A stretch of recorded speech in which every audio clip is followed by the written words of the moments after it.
Buenas, ¿cómo están? Vamos a hablar de hemorragia digestiva. Una primera parte para hemorragia digestiva alta y una segunda parte para hemorragia digestiva baja en el contexto de patología de urgencia. Cuando hablamos de digestiva alta, estamos hablando de toda aquella hemorragia que se origina por encima del ángulo de Treitz. El ángulo de Treitz es el ángulo que se forma en la última porción del duodeno con la primera asa intestinal.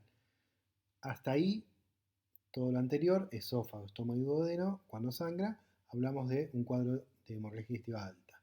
Siempre es una emergencia, preocupa mucho las formas de presentación y las que tenemos, según lo que ustedes pueden constatar cuando viene a la urgencia un paciente que está presentando este tipo de sangrado, van a tener tres diferentes aspectos semiológicos para analizar. El primero es la hematemesis. La hematemesis es el vómito de sangre, sangre fresca, una sangre roja, se dice roja rutilante. Eso cuando no está transformada por los ácidos del estómago, porque cuando la sangre es digerida, va al estómago y es transformada por el ácido clorhídrico, esta se torna en un tono más oscuro por una oxidación que se produce. Y en ese caso, el color es más oscuro, como si fuera borra de café.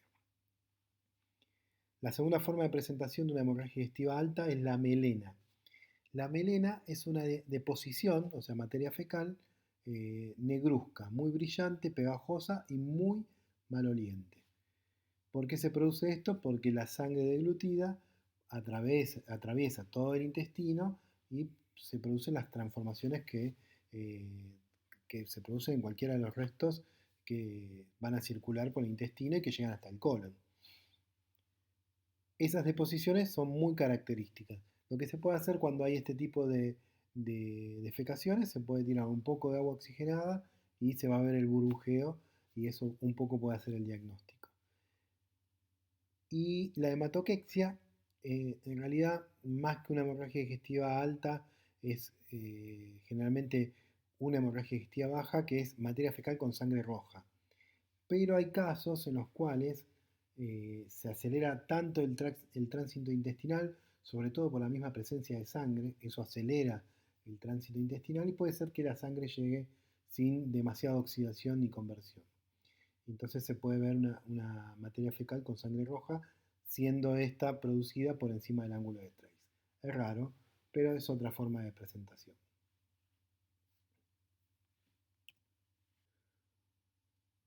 Bueno, acá están descritas todas las causas de hemorragia digestiva alta.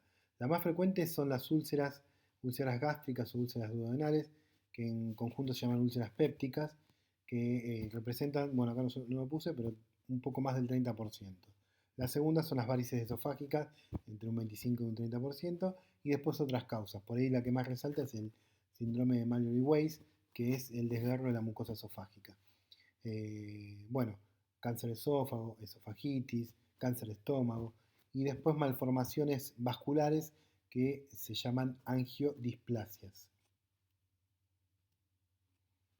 A grandes rasgos nosotros clasificamos las hemorragias digestivas altas que tienen que ver con el contexto, la presentación y la gravedad del cuadro en hemorragias digestivas altas varicosas y no varicosas, o no varicial o variciales.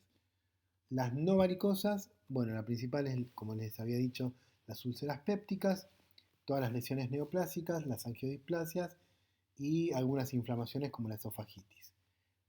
Las variciales son pura y exclusivamente por varices esofágicas. Estos cuadros de varices esofágicas se presentan por hipertensión portal, por eso están asociadas con la cirrosis hepática o con las hepatopatías, sobre todo la hepatopatía alcohólica, en donde aumenta la presión portal y eso genera la dilatación de los vasos venosos periesofágicos. Por supuesto, cuando uno piensa que esa hemorragia digestiva es de origen de varices esofágicas, estamos pensando en pacientes con ingesta crónica de alcohol, con alguna hepatopatía crónica, que por ahí están con ictericia, o algunos otros cuadros que se acompañan a estas insuficiencias hepáticas, como son la citis. La citis es presencia de líquido en la cavidad peritoneal. Y esto es por un síndrome de malabsorción que produce la hipertensión portal. ¿Cuáles son las formas de estudiar hemorragia digestiva? Bueno, primero por supuesto todo lo que tiene que ver con anamnesis, preguntar y examen físico. Por ejemplo, vamos a sospechar un paciente que tiene una úlcera péptica porque estuvo consumiendo analgésicos, un tipo que está con mucho estrés, que fuma, que toma alcohol. Bueno, paciente candidato para una úlcera gástrica o duodenal. Si tiene hábitos de alcohol muy marcados o alguno de estos síntomas que acompañan a la hipertensión portal y a la cirrosis hepática, bueno, ahí ya lo orientamos para algo varicial. ¿Qué comorbilidades? Diabético, hipertenso. No está mal dentro de lo que es la metodología de estudio del examen físico hacer un tacto rectal para ver la calidad de la materia fecal, si viene negruzca o si viene este, con restos hemáticos.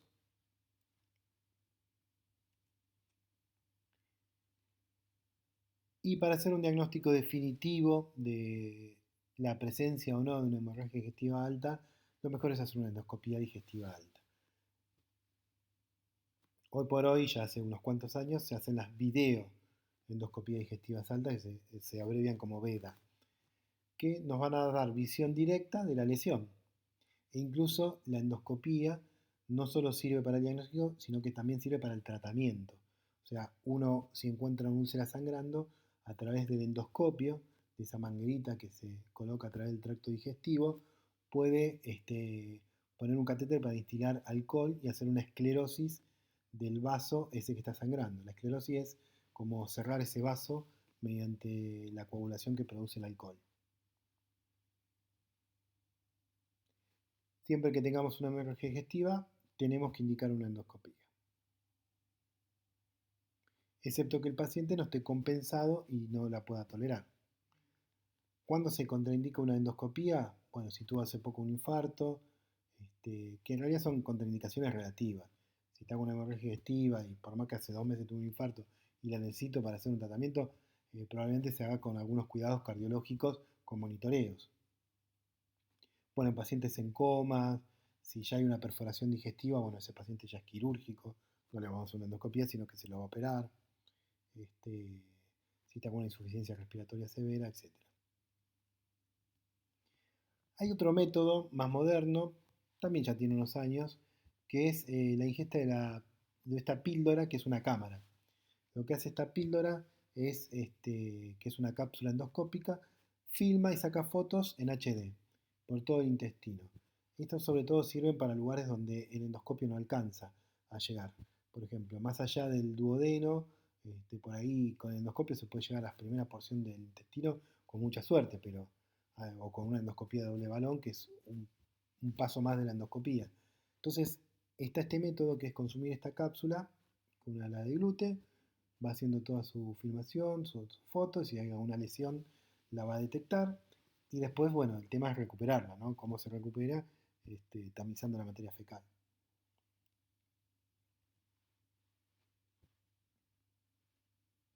Factores pronósticos. Hay factores pronósticos clínicos y endoscópicos que pueden hacer que ese paciente tenga una gravedad mayor a la que uno puede llegar a identificar. Por ejemplo, pacientes de mayores de 55 años, con una forma de presentación muy abrupta, que tenga enfermedades asociadas, hipertensos, diabéticos, asmáticos, etc., que tuvo una gran pérdida de sangre y tiene una hemoglobina menos de 8, que, que ya se lo haya transfundido más de 5 unidades en las primeras 24 horas, o que este sea un episodio que recidiva es que vuelva a ocurrir, son todos datos clínicos desfavorables. Y después hay datos clínicos que tienen que ver con la endoscopía, que es la clasificación de Forres. Se las muestro ahora. Esta es la clasificación de Forres, que es 1, 2 y 3. 1 se divide en 1A y 1B, y 2 se divide en 2A, 2B y 2C. Y tiene que ver con lo que uno ve en la endoscopía. Por ejemplo, la 1A, que es la peor de todas, es cuando uno mete el endoscopio y ve la hemorragia activa arterial, o sea, compresión. Y la 1B es una hemorragia activa pero venosa, menos peligrosa. Fíjense las posibilidades de recidiva y resangrado, altísima. Bueno, después la clasificación 2 de Forres es 2A vaso visible, no está sangrando, 2B un coágulo adherido, 2C es restos hemáticos en el estómago y la clasificación 3 es ausencia de sangrado. O por lo menos no lo pude identificar. Esta es la clasificación de una hemorragia digestiva con respecto a la cantidad de sangrado. Puede ser leve, moderada, grave o exsanguinante, según la cantidad de sangre que haya perdido. Fíjense que con menos del 15% de la volemia perdida son asintomáticos, con 15 a 30% tiene hipotensión ortostática, o sea, cuando se levantan se marean o se hipotensan, con 30 a 40% de la pérdida de volemia, que estamos hablando de casi 2 litros, ya es grave y exsanguinante cuando pierde más del 40% de la volemia. La volemia es la cantidad total de sangre que tiene el cuerpo.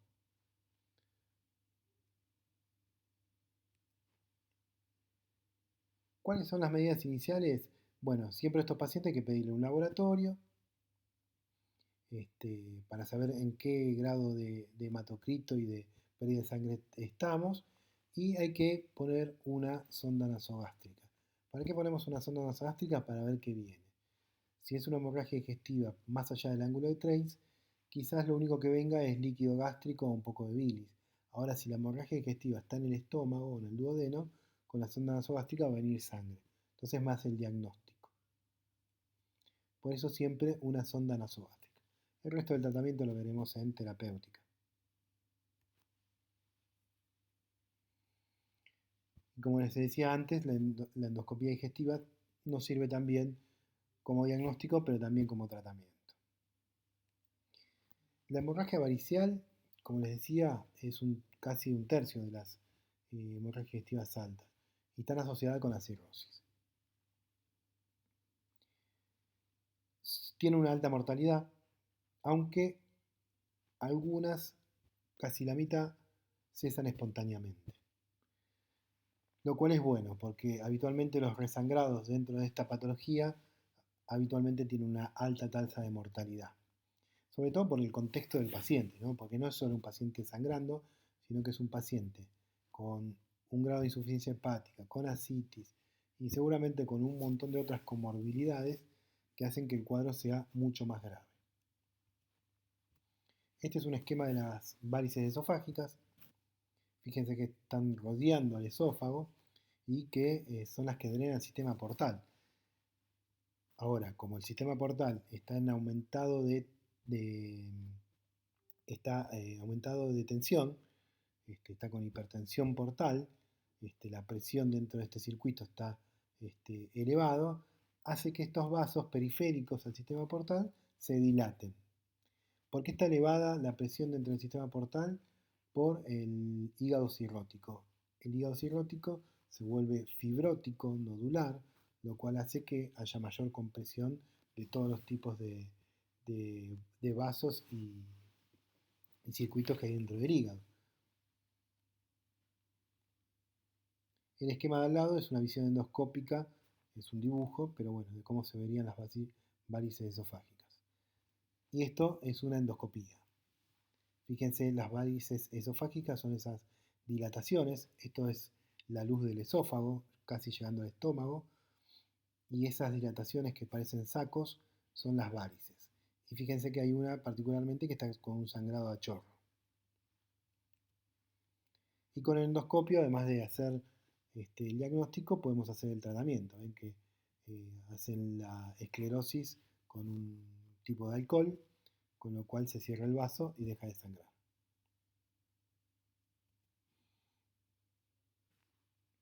La cirrosis hepática es la consecuencia final de muchas enfermedades hepáticas crónicas. O sea, no es solo asociada al alcoholismo, también puede ser la etapa final de una virosis. Por lo tanto, cualquier enfermedad que produzca inflamación crónicamente dentro del hígado puede producir una cirrosis.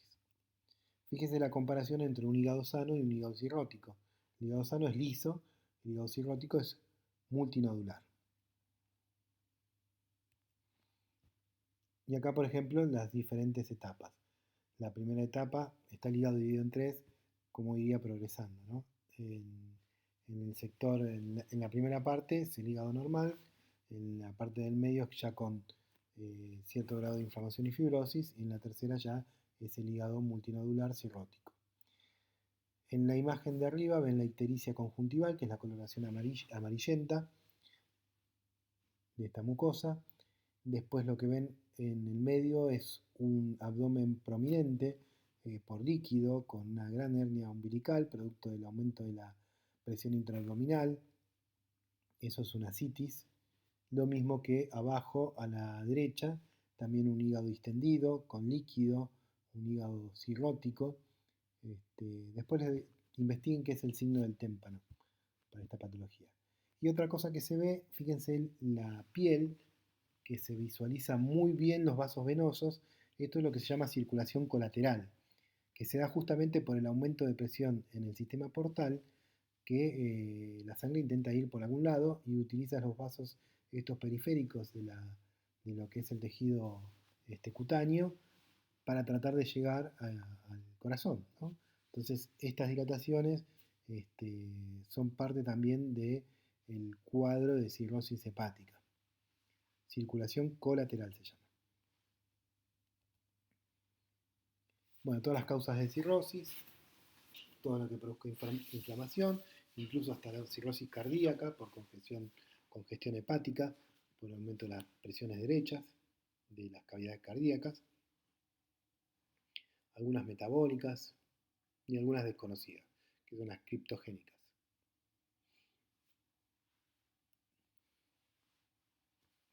Bueno, ahora pasamos a la hemorragia digestiva baja, que es desde el ángulo de Trace hasta el ano.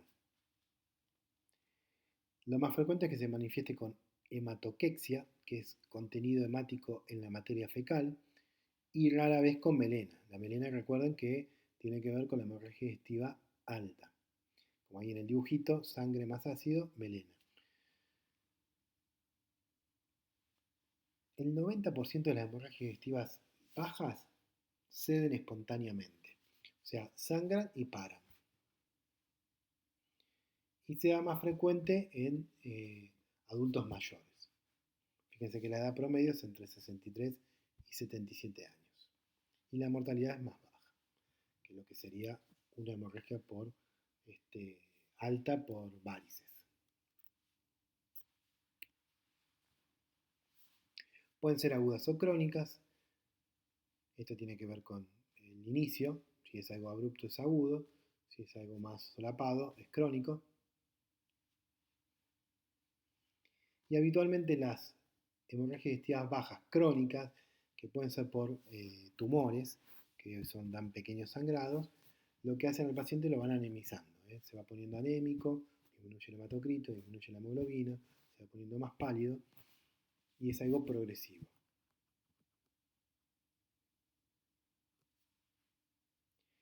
Si la sangre es rojo rutilante, o sea, es una sangre a rojo bien rutilante, bien marcado, en general tiene que ver de origen colónico, ¿no?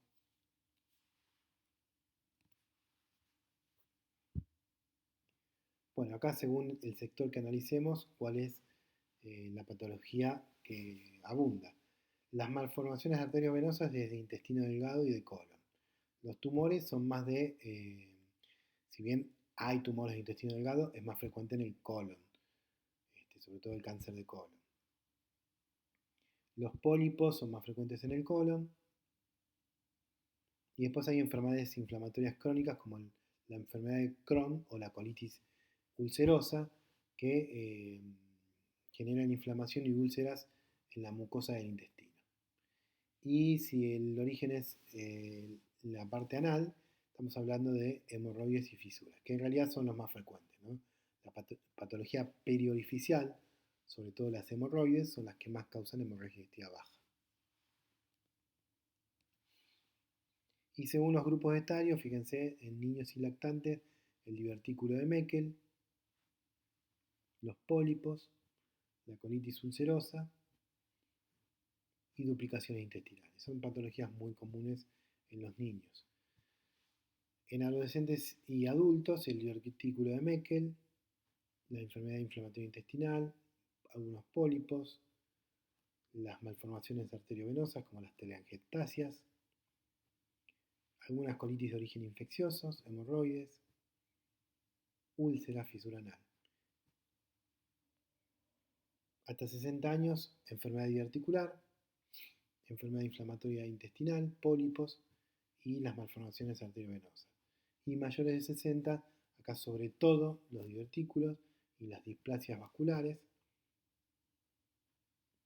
y los tumores.